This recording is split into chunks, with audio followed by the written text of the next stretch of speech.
Sana, tuwing umiinom ka ng alak, habang iniitip mo ang sigarilyo mo, habang nilulusay mo yung mga pera pinadala ko, sana maisip mo rin kung ilang pagkain na tiniis kong hindi kainin para lang makapagpadala ako ng malaking pera dito.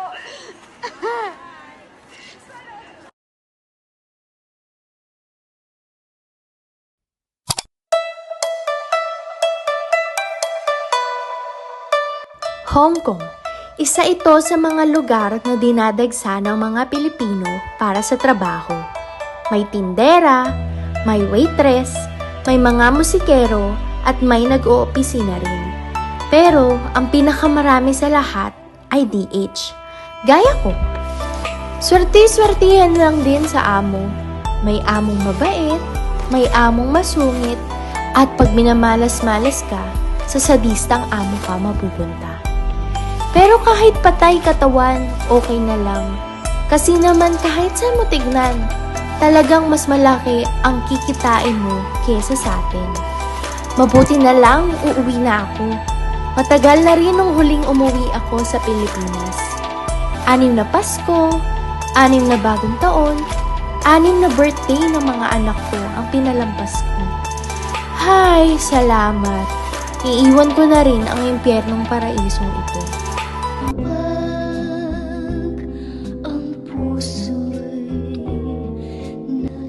Josie, kamusta naman sa ibang bansa? Ito, okay naman. Ang sabi niya, kung hindi mo ba daw namimiss ang pagkain dito sa Pinas. Ay, hindi. Ito talagang mga anak kong namimiss ko. Halika dito, balik. Sige na. Ito talagang mga anak ko ang namimiss ko eh. Naku, ang sweet-sweet naman nila. Sana ganyan din kami ng mga anak ko. Hoy, teka muna. Alam niyo ba tong si Michael? Siya lang ang nakatungtong ng private school at hindi naman mamayabang. Ang tataas ng grades ng mga anak ko. Kaya naman, kalahati ng tuition fee ng eskwelahan ang sinisingil sa amin. Wow! Naging swerte! O, diba, Consuelo?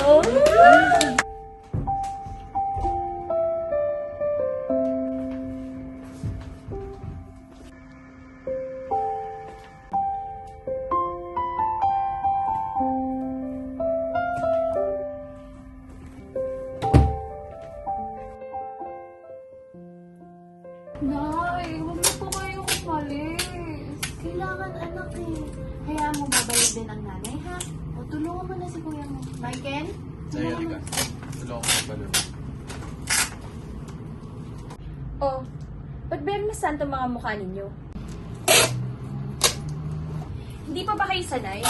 Sanayin yung sarili niyo sa mga pangako na papako. At sanayin yung sarili niyo na wala tayong katulong. Ate, tama. Tornang talo lang ang ulam? Hindi bale. Pag nagpadala ulit ng pera yan, hindi lang ulam ang meron tayo ha. Meron pa bangho, t-shirts, relo, at sapatos. Ate, tama na sabi. Michael, dali mo na si daddy sa kwarto. Sige na anak, punta na sa kwarto. Sige na anak, Michael. Pwede ba? Tigilan mo nga pagtawag sa kanila ng anak. Mamiss pa ni daday yan, mawawala ka rin naman. Ikaw lang naman ang hindi kumikilala sa akin bilang isang ina eh. Os, 1, 2, 5 hanggang 6 na linggo. Tignan natin kung hindi maging si Tita Lorna na naman na maging nanay niyan. Ano ba talagang gusto mo, Carla, ha? Hindi ba ito ang gusto mo? Pinagtutulakan mo kung umalis. Oo, at sana huwag ka nang bumalik. Bastos ka talaga, no? Ano, lalayas ka na naman? Sige, lumayas ka! Tuluyan mo sirain ang buhay mo! Sige, lalayas ka!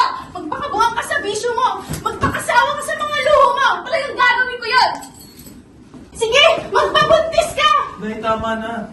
Tingnan ko lang kung respetuhin ka ng magiging anak mo, kung asin na lang ang inuulam nyo, at nagpapakabuta ka na para lang may maisaksak sa sikmura nila! Kung magkakaanak man ako, hindi ko sila iiwan, hindi ko sila magpapalit dahil lang sa pera! Ang kapal ng mukha mo! Ikaw ang sumira ng buhay mo! Kung ayaw mo sa akin, ayaw ko din sa'yo! At sana, hindi na lang kita naging anak at hindi ako naging ina mo! Pero nandito na ako. At nandyan kayo.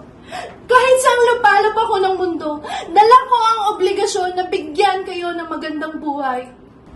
Hindi niyo ako naiintindihan. Hindi ko hiniling lahat ng binigay niyo sa akin. Kayo may gusto nun, hindi ako! Dahil mahal ko kayo, ngayon, sabihin mo sa akin, Hindi kita naiintindihan? Bakit, Carla?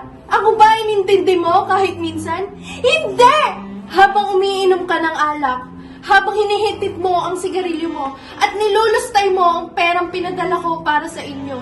Sana maisip mo din kung ilang pagkain ang tiniis ko na hindi kainin ng ilang taon, para lang makapagpadala ng perang malaki para sa inyo.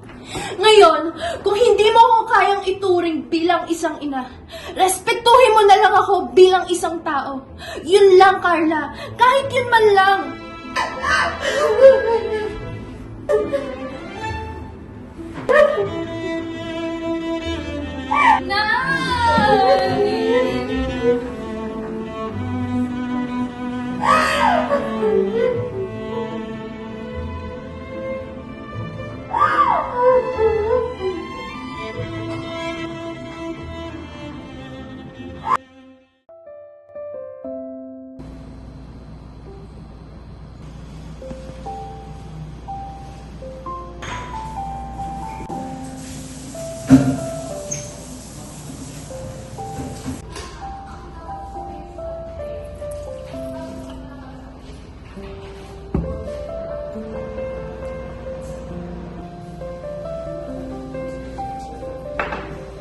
Pasensya ka na.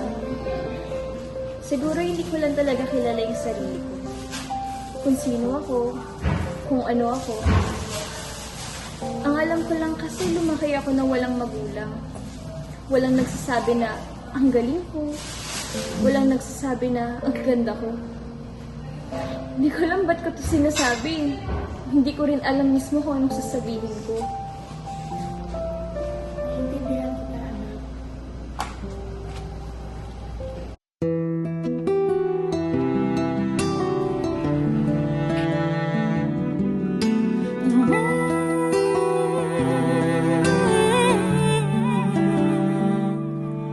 Nung isilang ka sa mundong ito, laking tuwa ng magulang mo at ang kamay nila. Beses kong ginusto! Marami na ulit tayong ulam, sabi. Gano'n?